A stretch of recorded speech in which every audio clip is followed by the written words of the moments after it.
Hey Meeker Extreme, welcome to my garage in another video of basically my opinion on what I use, what I do. And in this one, we're going to touch the very taboo subject of oil.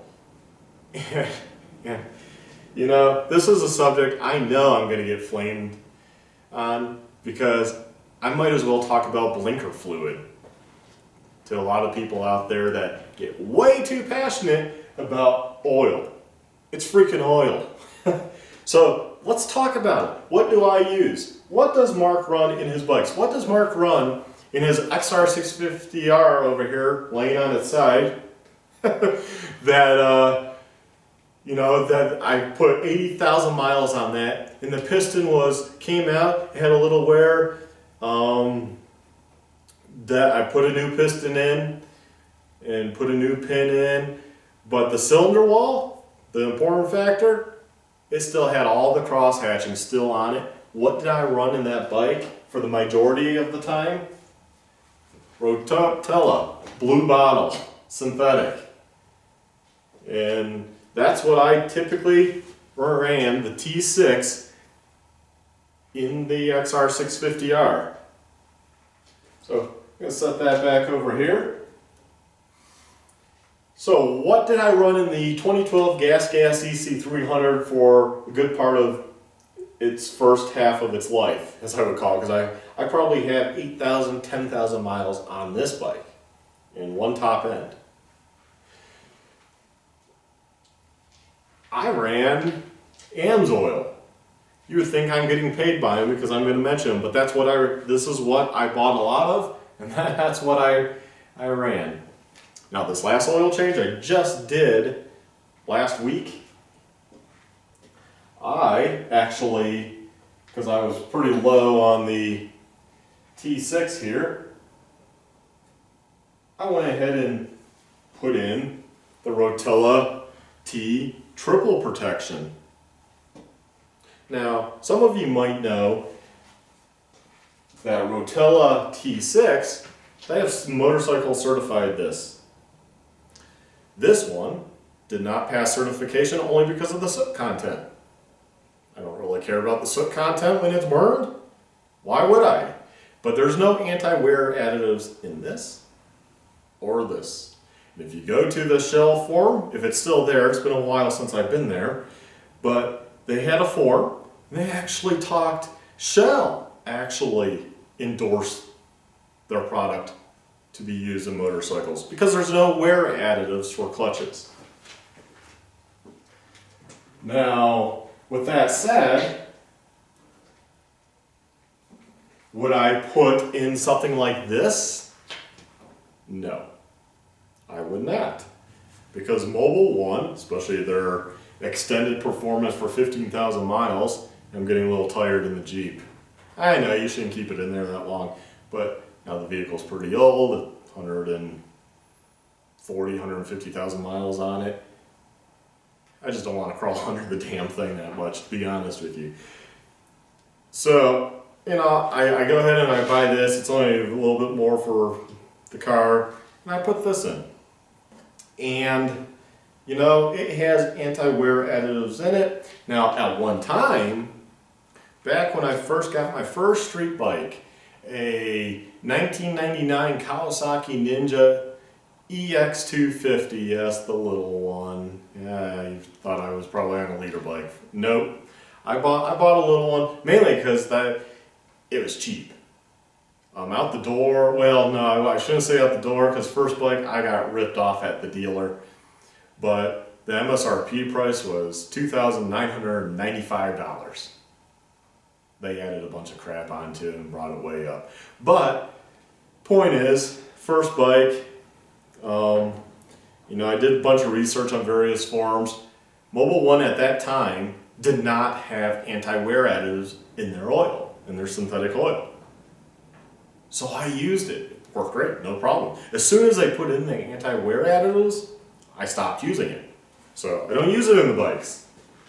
Now you could use it in a bike that does not has separate, has a dry clutch, and this is just the transmission. Yeah, you could use car oil all day long. In fact, I would use car oil then because it has the anti-wear additives, right, for the transmission.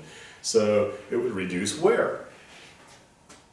So, you know, I put a lot of miles on bikes. I never really worried about what oil to use, but it's amazing the people that worry about it. But yet, they'll go to the dealership. They don't know what they're getting in their $30,000 car, $60,000 car, like a lot of my neighbors have. They just, okay, they pay X amount. Who knows what that mechanic's squirting in there?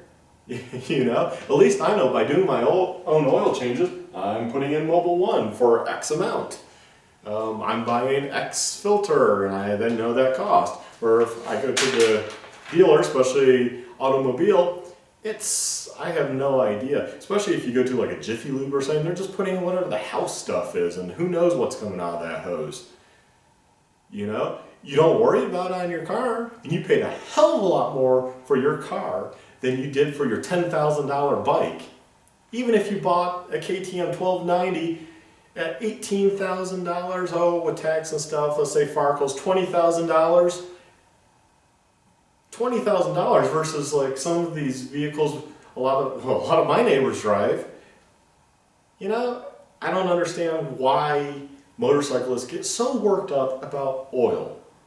You know, use what you want to, let me use what I want to, and stop worrying about it. It's really not a worry, it's a non-issue.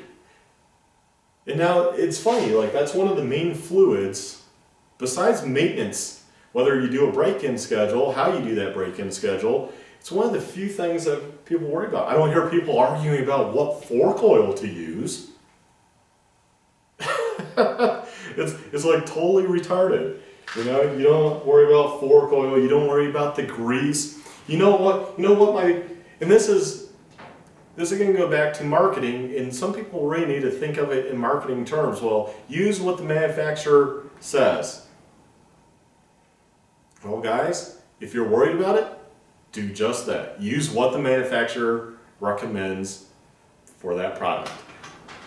Now, but with that said, also realize there's a marketing aspect to it. Now, I look over my gas. This is a live example. I'm not going to move the camera over, but it says right on it, you know, Gas recommends SYNT-7, which is made by GRO, Global Racing Oil. I try to find that in the US. Funny, you can't find it here. So it must be a European thing.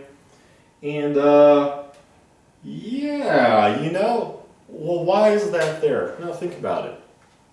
Global Racing Oil approached Gas, and this is how it went down. Hey, we want you to put a sticker recommending to use our oil on all your bikes. And because Europe's the biggest market for gas, that's why it's a European oil. And who knows, it's probably actually owned by Mobil or Exxon or somebody, BP. But the point is, they wrote a check. Who knows, 100,000, 200,000, I don't know. How much is that ad space worth? And you know, you guys are all so finicky about oil, a lot of you would look at them and be like, I'm going to use what they tell me to, because it must be good. The engineers say that's what works in their bikes. Are you freaking kidding me? The engineer is not there designing the bike around an oil. They're not there on a molecular structure wondering how it interacts with the components that are machined. Oil is freaking oil, other than whether it has anti-wear additives or not. You know, I can take that to another example. We owned a Ford Edge crossover vehicle. On the gas cap said, recommended use BP fuel. What the fuck? You know what that means? That means BP went up to Ford and said how much to stamp on every gas cap to recommend use our fuel. They sold ad space on your car for that, and they wrote a check and handed it to Ford. Ford got some free money to sell a little bit of ad space. Most consumers probably will ignore it, but there's a good portion of them that will be like, they recommend that, I must use that. Are you fucking daft or what? It's just ad space. And I even think it said it in the manual too, if I recall. I should really get out my manuals for my other vehicles and see. But, yeah, you know, so think about that. Whenever you see something that says recommended to use a certain brand, that's just fucking garbage. It's like saying only use NGK spark plugs. There's other spark plug makers. That is a good spark plug brand, though. I'll give them that. And I think that's that might not be so much ad space as that's universally that everyone can get that kind of spark plug. So it's a good base number. But there's other spark plugs, and a spark plug for the most part is a spark plug. And, you know, it is what it is. It's a spark plug. Don't worry about it. I mean, Fred doesn't worry about being coffee. But hey guys, you know, thanks for watching. Please like, subscribe, and check out my other videos because there's more to come. I'm not done talking. Thanks.